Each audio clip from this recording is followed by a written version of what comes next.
Greetings fanboys and fangirls, Jared here with another video from Fanboys Forever. Today we're going to be having a look at the brand new Masterverse New Eternia Battle Armor Skeletor.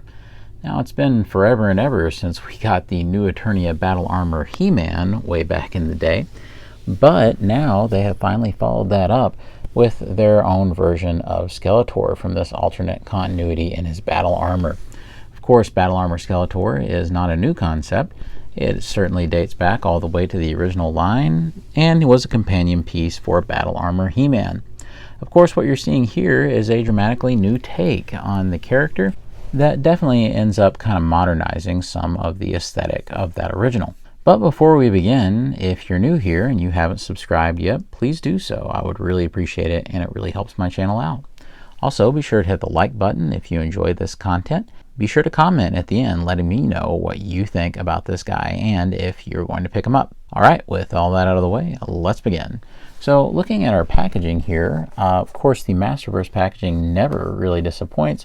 It's always something great to look at. I love the newer logo that they have up there, and I especially like how these new boxes really feature the artwork more prominently on the front. So you can see this incredible painting of Battle Armor Skeletor here. It looks like he's about to behead someone, perhaps. Looks like he's in a war with the Snake Men. You can see them back there.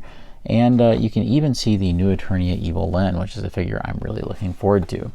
On the side, you can even spy King Hiss back there, a character who I certainly hope that we'll be seeing soon in Masterverse, along with some Snake Men that I don't think have ever been action figures back here, so those are certainly interesting looking. On the side, we can see the kind of profile paintings that we get for this line, and they look fantastic. In particular, I really like that look of Skeletor without the helmet on. And on the back, we just get some figure photography, as well as a brief little write-up about Skeletor, nothing earth-shattering revealed there, along with a cross-sell for the other figures in the line. Quick fact, I was originally going to review Merman first because that appeared to be the one that most folks were excited about, but if you check out my YouTube shorts, I made one about the little issue I'm having with Merman right now, so I'm not going to review him until that gets resolved. And in case you're curious, here is the barcode. I know people have been finding this guy at Target and Walmart, and I ordered mine from Big Bad Toy Store. He's right around the $22, $23 mark. Alright, let's go ahead and free this guy from his plastic prison. And here he is out of the packaging, Skeletor. So before I actually talk about this guy, I do want to note just one little thing. And that's that in his suite of accessories, he came with this random sword right here, or at least it seems random at first. I had complained in the Throne review for that Skeletor that I couldn't believe Mattel didn't just include a remake of the sword that was supposed to go on the little spot back here. But thankfully, I believe that's exactly what this is. It does appear that Mattel just packed this in because they didn't get to put one with this guy, or it didn't cost out or whatever. So yes, now you have a sword to go with your Skeletor from the Throne set. So I just thought I'd point that out. Of course you can use it with him, but I really do believe that it's actually meant to be a consolation accessory that is meant to go with the Skeletor from the Throne set. And it wouldn't be the first time that Mattel has included an accessory elsewhere that didn't cost out in an actual release. First of all, we'll have a look at the brand new sculpt here. Of course, the base body itself is a reuse of a lot of parts and things, but the actual armor is something completely new. We've never seen any elements of this utilized anywhere else. We'll start with the head here. Now, the interesting thing is this helmet is completely removable. You can also see that it kind of mimics the Havoc staff in a way with the two ram's horns at the top. You can see there's spikes leading all the way around the head, kind of in a mohawk configuration. And in the very back, you can see that the helmet has been through some battle. It definitely has a few scars here and there. I think it looks very authentic, and I especially like the ridges there in the ram's horns. So I think that looks absolutely spectacular.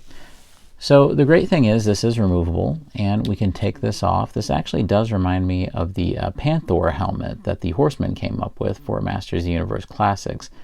And you can see that we have an awesome Skeletor head right here. They do things for this particular Skeletor head that I think are better than I've ever seen them do for any Skeletor head. In particular, they have sculpted little points there for the red in his eyes. You can actually see that's not just paint. Those are tiny little buds that are sculpted there, and then paint was applied to them. That gives a real extra bit of dimension and just a lot more volume to Skeletor's eyes, and solves the problem of the red dots being covered by the shadow. You can also see that there is a slight green fade from the top and on down into the yellow. Then he has some teeth and his giant jawbone right there. And he does have the ability to open up his mouth. Now the neck does get in the way from opening it too much, but I think you're able to open it quite enough to get the kind of laughing. So you can also close it completely tight again. And thankfully the inside of the mouth is all painted black. So I think that looks really good. What I do wish is that there were a black wash over a lot of this detail in the teeth. This is something that I think would have helped it tremendously to have gave it that extra premium feel, and it's definitely something I'm going to do with my own wash and put it right on there. Now the other interesting thing that sets this apart from a lot of other Skeletor heads that we've seen is he's actually wearing this kind of chainmail hood over his head back here. It's not removable, it doesn't come off or anything, so that is definitely a part of the sculpt. And it just looks so awesome. This was a great idea. It reminds me of kind of the look in Excalibur for Merlin, and that may have been their influence. You never know. And I just think that's incredible. And I guess I will give him his helmet back. We'll pop that back on. But just so you know, these shoulder pads right here are also kind of a revisionist part of Skeletor's battle armor. Of course, the helmet nor these shoulder pads were a part of the original figure. The cool part is, though, that if you think these are a little extreme, you can see this little purple tab back here. You just pull, and it pops right out. And we've seen gimmicks like this in other new Eternia figures, and we'll certainly try to make this look like a classic battle armor Skeletor later on in the review. You can also see here that there is the chest. Now, of course, this is the famous aspect of the battle armor figures, because when you apply pressure to these, they switch and they become battle scarred. Well, this doesn't do that. It's definitely not that kind of figure. It's just meant to look like it. And I love their kind of redesign, and especially how it's in 3D and its actual sculpt, not just a deco of the bat logo. Now, what's cool is you can take this out and you can replace it with this. It is a kind of pre-scarred up version of that chest plate. And I really like the look of this because I feel like it gives it kind of an extra bit of grit and realism when you add that scarred chest plate in. So I do prefer it looking like that anyway, and I really like the silver paint hit right here on the cool sculpting. I especially like the little skull right here, and all of that great detail continues onto the back right here. You can also see that this harness is completely removable with these two tabs right here. You can see that he does have the big, kind of beefier He-Man chest that we see now. So Skeletor has been pumped up to now be the same size as the He-Mans that they're now doing. So I really do appreciate that. What's funny, though, is that he would be a lot beefier looking than their old battle armor He-Man, and you'll see that once we do the comparison. Down here, we also have the ram's head from the Havoc staff as his belt buckle. Now, he does not include a Havoc staff, but at this point we have a couple of those, so that really won't be a problem. You can also see that if you don't necessarily like this thing, that you can easily remove it. It has a little tab back here. You just pull it, but he doesn't have the furry underwear. He has chainmail, and I think that's pretty cool. He even has silver undies on under it, so I think that's pretty funny. And he does have the new Eternia style belt. Now here's the thing, though, much like the hood, I feel like that this really could have benefited from some sort of wash work. As it stands, you kind of have something that looks more like just gray plastic, when really it does have a little bit of shininess to it. It's hard to see on camera, but it does have a little bit of that kind of glittery, silvery look. So I definitely will be hitting this with some black wash to bring out that detail, even though it's something that you won't see too much under the thigh armor right here. Now, I will say that they did do a good job of doing some nice paint hits on this loincloth piece in the front, so I do appreciate that, and excellent wash work here on the intricate kind of detail of the belt. Moving on down, we do see that he has some awesome armored Skeletor boots with the armored monster feet down at the bottom. The only thing missing being additional paint hits for those bolts, so I really do like that as well. Skeletor is outfitted with this cool battle axe. Now, of course, the battle axe is a staple of the battle armor look for He-Man or Skeletor, so it's a good thing that they focused on that here. I do like that this has a sufficient amount of paint, I think, to convey the design very well. You can see that there isn't any details that have been kind of skimmed over, and the same goes for the other side. They even have a little blade at the bottom. But what I really like is Mattel has apparently really learned their lesson from previous weapons, and the wraps here that he's supposed to hold the axe by are just plastic that they fused together with this up here. There's no paint anymore. So that means you could be about as rough as you wanted to with it about putting it into Skeletor's hands, and it's not going to wear off over time. So I really do appreciate that big improvement.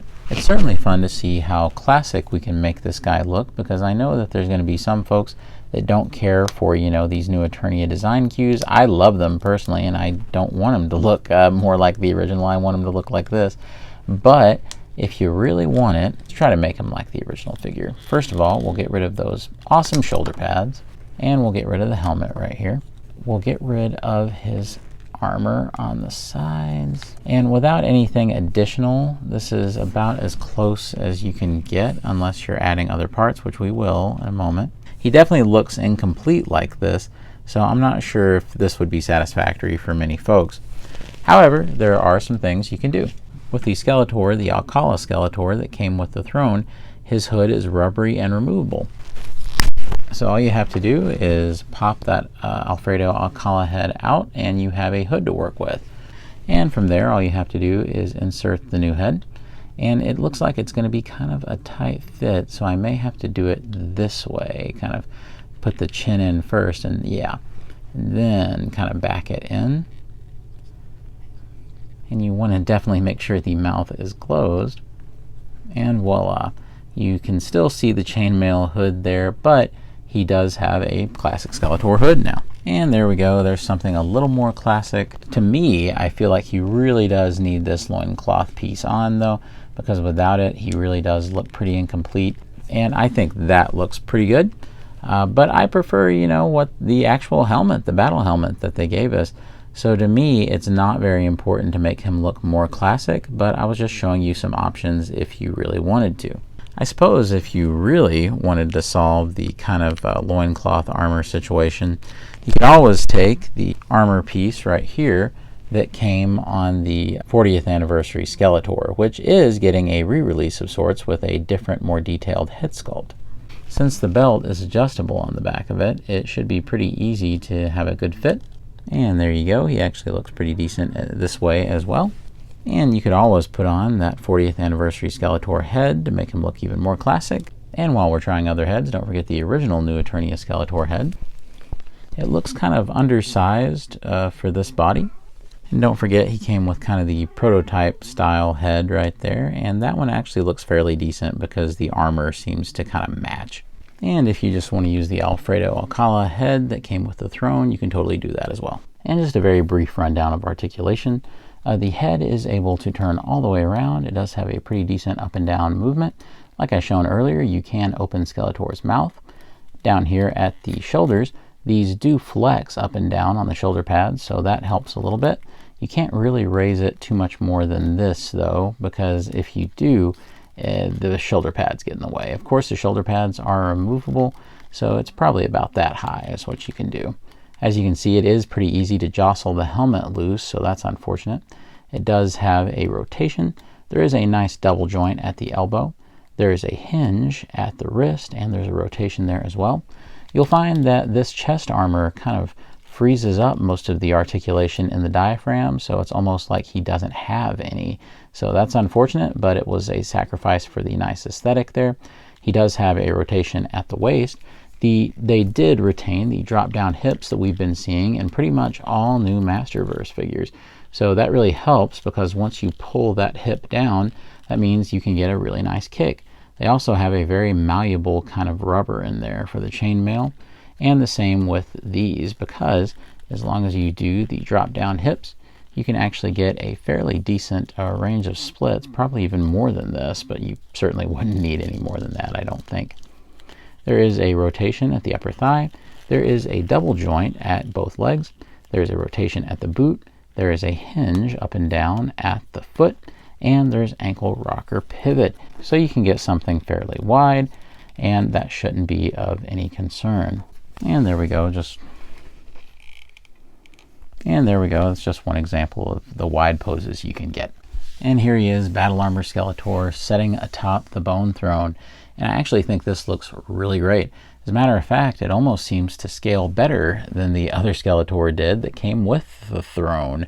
It does seem like that he fills it out more. This just overall feels like a larger figure and kind of a beefier figure, especially because it uses so much of the newer tooling that they had done for He-Man. So I think that that helps his presence immensely. You can see he looks great with a helmet, but if you want to, you can hang his hat right here on the bone throne, and that looks really good too.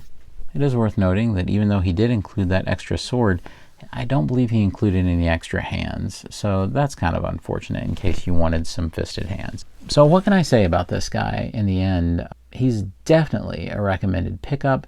This guy is so very impressive. To me, one of the best revisionist designs that they've ever done for this line, and this line has had some real bangers.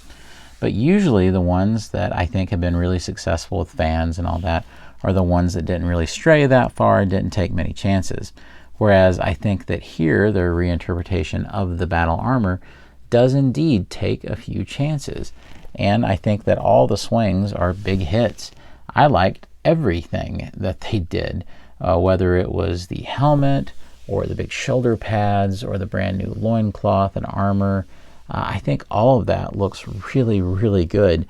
So I was very pleased with how this turned out. To me, if you put this beside of the original design for Battle Armor Skeletor, I'm going to pick this one every single time, and that is a real testament to the power of the excellent design work that went into this figure.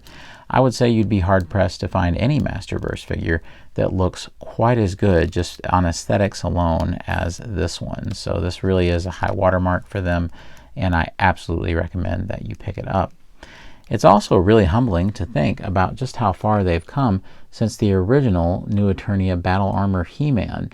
It's especially bizarre to put these guys side by side because this Skeletor just seems to be almost from another line. It's almost a shame in a way that they did this He-Man so early, and he was a fine He-Man when he came out, but the line has progressed so much since then. I think it caused it to be outdated a little more quickly than I would have even anticipated. Like I said, this guy has become pretty readily available at several different retailers. The easiest thing to do, of course, is to just order them from Big Bad or your online retailer of choice. I do feel like this will be one of the more popular figures from this wave, so it's probably something that would be best for you not to wait around on. And just like I mentioned earlier, the Skeletor Bone Throne set is a great accessory, if nothing else, for this guy, even if you're not necessarily interested in the Alfredo Alcala Skeletor head sculpt that set comes with and the new Skeletor figure. I just want to remind you all that if you haven't subscribed yet, this is a great time to do so. And of course, liking this video helps me tremendously. Don't forget, if you really appreciate my work here on the channel, that there's always that super thanks button, and I really do appreciate that. And of course, be sure to comment down below. Let me know what you think about this bold new redesign for Battle Armor Skeletor. And as always, God bless you and yours. And I'll see you on Fanboys Forever. Fanboy out.